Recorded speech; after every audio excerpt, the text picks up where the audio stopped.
सकाळी सकाळीच आहे ना, आज मला आणि ऋतुचूमीला आहे ना एप्रिल फूल बनवलं रुपाताईंनी. तर ते कसं, तर आजपासून आहे ना आमच्या गावची यात्रा सुरू झाली आहे मळंगा देवीची. तर तिला आहे ना 10 दिवस अगोदर हळद लावली जाते. तेव्हापासूनच आहे ना प्रत्येकाच्या घरी ना सुवासिनी असतात आणि त्याच बोलल्या, की माझ्या इथे सुवासिनी आहेत म्हणून जेवायला या. तिथे गेल्याच्या नंतर बघतो तर कशाच्या काय सुवासिनी, त्यांनी आम्हाला एप्रिल फूल बनवलं होतं आणि दरवर्षी बनवतात हे एप्रिल फूल आणि आम्ही पण बनलो जातो आणि मी तर फार साडी घालून गेली होती. तर असो त्यानंतर तिकडून आल्याच्या नंतर आहे ना जिनूची आणि आदूची मस्ती चाललेली होती आणि आजकाल असं चाललंय जिनूचं, की जे आद्विकच्या हाता पाय असतील ना तेच तिला पाहिजे असतं आणि नंतरून वातावरण एवढं खराब झालं होतं, पावसाचं वातावरण झालं होतं, वाराही सुटला होता, पण पाऊस तर काय पडला नाही. आणि आज आहे ना देवीला हळद लावणार होते, तर तिकडेच मी गेली होती आणि खूप बायका येतात देवीला. आज हात लावायला भेटतो, गाभाऱ्यात जायला भेटतं, हळद लावायला भेटते.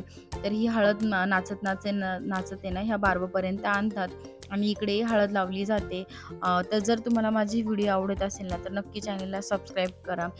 आणि ना थोडेफार फोटोज वगैरे काढले आणि जिनूला आहे ना खूप झोप आली होती म्हणून तीही बिचारी झोपून गेलेली. घरी आल्याच्या नंतर आहे ना पिठलं केलेलं आणि उद्या गुरुवार असल्यामुळे आहे ना शाबूच तांदूळ भिजायला घातलं होतं. आणि सगळा पसारा आवरून घेतला.